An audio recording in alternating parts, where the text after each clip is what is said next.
નમસ્કાર મિત્રો, ભારત માતા કી જય, વંદે માતરમ।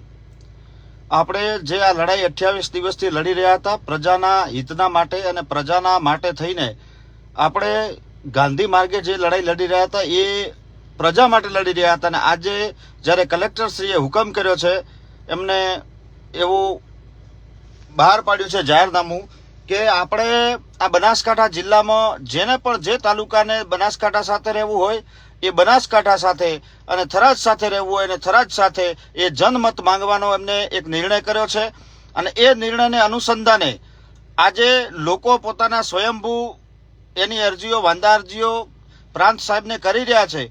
પણ મિત્રો, મને એક વાત ધ્યાને આવી છે, ગામે ગામથી ફોન આવે છે બધાના અને બધા જ ગામે મારાથી પહોંચી શકાય એવું ન હોય તો અત્યારે જ મેં જડિયા ગામની ડેરીનો એક વિડીયો અપલોડ કર્યો છે, તમે જોઈ શકો છો। એમાં વાવ થરાદને જબરજસ્તી સમર્થન કરાવવું, લોકો જોડે સહીઓ કરાવવી અને તમે સહી નહીં કરો તો ડેરીનું દૂધ બંધ કરી દઈશું, આ રીતે બિચારી ભોળી પ્રજાને, ગરીબ પ્રજાને દબાવી અને આ લોકો આ રીતે જનમત મેળવે છે।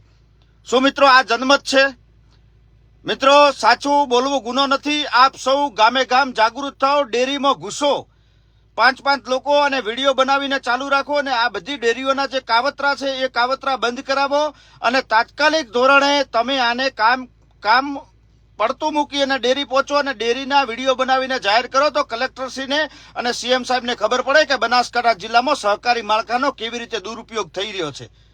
મિત્રો, આપ જોઈ શકો છો, મેં વિડીયો મૂક્યો છે પ્રૂફમાં। આટલા દિવસથી રોજ લખતો હતો કે ડેરીઓનો ઉપયોગ ખરાબ રીતે કરશે આ લોકો, પ્રજાને દબાવવા માટે કરશે, પણ આજે એનો એક એવિડન્સ બનાવીને મેં મોકલ્યો છે અને બીજા પણ ગામે ગામથી વિડીયો આવે છે અને હું એને અપલોડ કરીશ અને ન્યૂઝમાં પણ આપું છું। આપ સૌ ગામે ગામ જાગૃત થાઓ મિત્રો, નહીં તો આવનારી ભવિષ્યમાં આપણને જીવવા નહીં દે। આ તાનાશાહી થઈ ગઈ છે બિલકુલ। શું પ્રજા? અને આવી જ રીતે જો તમારે જિલ્લો જોઈતો હોય તો ભાઈ લઈ જાઓ જિલ્લો અને અમને ધાનેરાને લઈ જાઓ, વાવ થરાદમાં તમારે અમને લઈ જઈને શું અમને તકલીફ આપી છે તો તમને ખબર, પણ ભગવાન તમને માફ નહીં કરે, તમને કુદરત માફ નહીં કરે। તમે જે કરી રહ્યા છો એ યોગ્ય નથી। આ લોકશાહી છે ને, આ લોકશાહીમાં તમે જે પ્રજાને દબાવવાનું કામ જે આ ડેરીના માધ્યમથી કરો છો એ યોગ્ય નથી કરતા। તમે લઈ જાઓ, હવે થરાદ લઈ જાઓ, અમને કોઈ વાંધો નથી, પણ આ ભગવાન જોઈ રહ્યો છે અને ભગવાન તમને ક્યારે માફ નહીં કરે। આ યાદ રાખજો મિત્રો, વધુમાં વધુ શેર કરજો, ક્યારેય શેર કરવાનું નથી કહેતો, આજે કરજો। ગામે ગામ આ વિડીયો પહોંચે અને ડેરીના માધ્યમથી જે આ ષડયંત્રો ચાલી રહ્યા છે, જે આ કાવતરા ચાલી રહ્યા છે એને ઉઘાડા પાડો અને તમે બધા બહાર આવો। હવે લડવું જ પડશે મિત્રો, લડ્યા સિવાય કોઈ પણ છૂટકો નથી, કોઈ રસ્તો નથી આપણા જોડે। જડિયા ડેરીનો વિડીયો મેં અત્યારે બહાર પાડ્યો છે, તમે જુઓ, કાઉન્ટર લગાયા છે અને બિચારી પ્રજાને ખબર નથી કે આ શેનું ફોરમ છે, આ શેના માટે તમે કામ કરી રહ્યા છો। લોકો બસ બિચારા સહી કરીને રવાના થાય છે અને એના ઉપર લખેલું, શું આ જનમત ભેગું કરીને કલેક્ટર અને પ્રાંત સાહેબને તમે રજૂ કરશો? શું ભોળી પ્રજા ઉપર ત્રાસ કરો છો? ભગવાનથી ડરો, ડરો, હવે ડરો। હવે તમારી અનીતિનો અંત આવી ગયો છે, તમારા પાપના ઘડા ભરાઈ ગયા છે।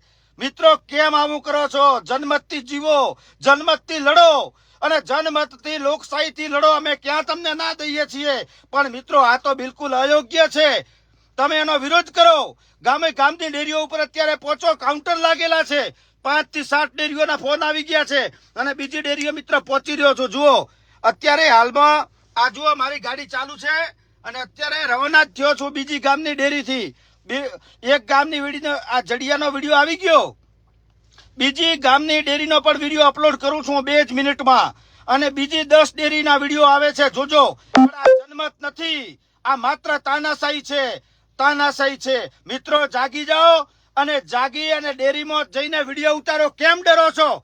કોઈના બાપની છે ડેરી? આપણી છે, લોકોની છે, લોકો દૂધ ભરાવે છે અને એમને જવાબ આલતા શીખી જાઓ મિત્રો, નહીં તો આપણને કોઈ દુખી કરવામાં બાકી નહીં રાખે। આ જિલ્લા વિભાજન કર્યું મિત્રો, પહેલા દિવસથી આજ દિવસ સુધી કહું છું કે આ ક્યાંક ષડયંત્ર છે। આ ષડયંત્ર હવે સાબિત કરો છો તમે કે તમે શેના માટે આ બધું કરો છો। કેમ ધાનેરાને જબરદસ્તી તમારે લઈ જવું છે, એને તમે જબરદસ્તી સાબિત કરો છો મિત્રો। એટલે હવે આ આખે બધા ધાનેરા તાલુકાના દરેક ગામમાં ડેરી ઉપર આ ચાલુ થઈ ગયું। તો બનાસકાંઠા લેવલે ચાલુ થઈ ગયું હશે, પણ ધાનેરામાં તો ચાલુ થઈ ગયું, કારણ કે ધાનેરાનો મુખ્ય વિરોધ હતો।